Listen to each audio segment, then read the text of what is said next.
warahmatullahi wabarakatuh. Perkenalkan, nama saya Fikri Gani Adinisi dengan NIM 12070600022.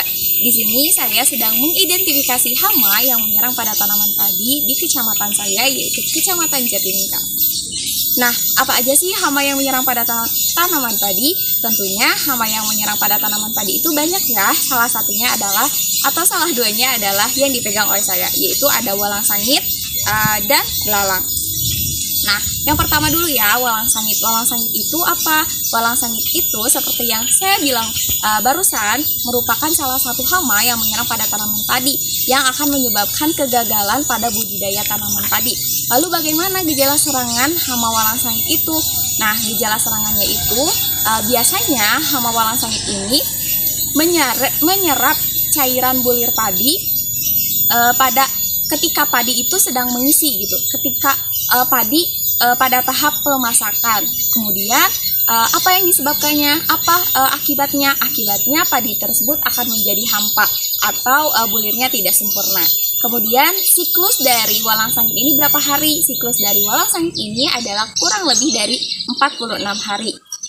Lalu apa sih cara pengendaliannya? Cara pengendaliannya adalah dengan cara membersihkan rerumputan yang ada di sekitar bedengan. Kemudian cara yang terakhir yaitu dengan penyemprotan insektisida. Mengapa cara yang terakhir? Karena menurut Darmono tahun 2011, penyemprotan insektisida ini akan menyebabkan tertinggalnya residu di lingkungan sekitarnya, sehingga sebaiknya insektisida ini dijadikan pengendalian terakhir.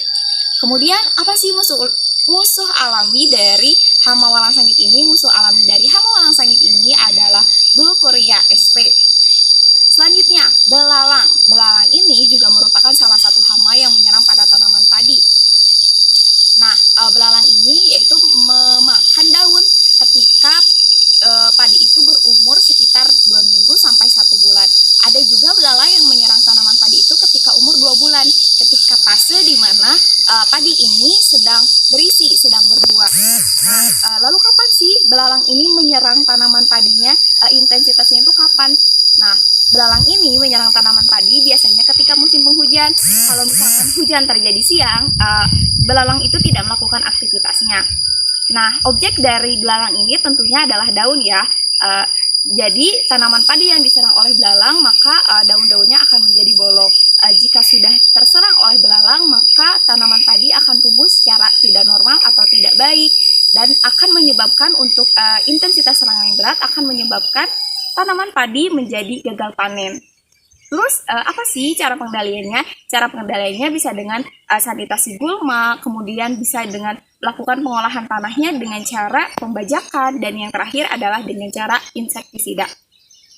Kemudian apa sih musuh alami dari belalang? Musuh alami dari belalang yaitu adalah tawon, kemudian laba-laba, kemudian bisa katak yang dapat memakan telur belalang tersebut di dalam tanah, yang aktif memakan telur belalang di dalam tanah. Kemudian bisa juga menggunakan patogen. Kemudian selanjutnya saya mengidentifikasi hama yang menyerang pada tanaman pisang. Nah, apa aja sih hama yang menyerang pada tanaman pisang? Salah satunya adalah yang dipegang oleh saya. Ini adalah ulat penggulung daun. Nah, seperti namanya, yaitu ulat penggulung daun, maka daunnya itu, gejala serangannya itu daunnya akan menggulung. Pada ulat yang masih muda, ulat tersebut akan memotong tepian daun, kemudian akan membentuk tabung yang kecil. Nah, ulatnya itu di dalamnya akan memakan daun. Pada serangan yang berat, ulat daun ini akan menyebabkan gagal panen, ataupun daunnya itu akan habis hingga tinggal pelepahnya saja.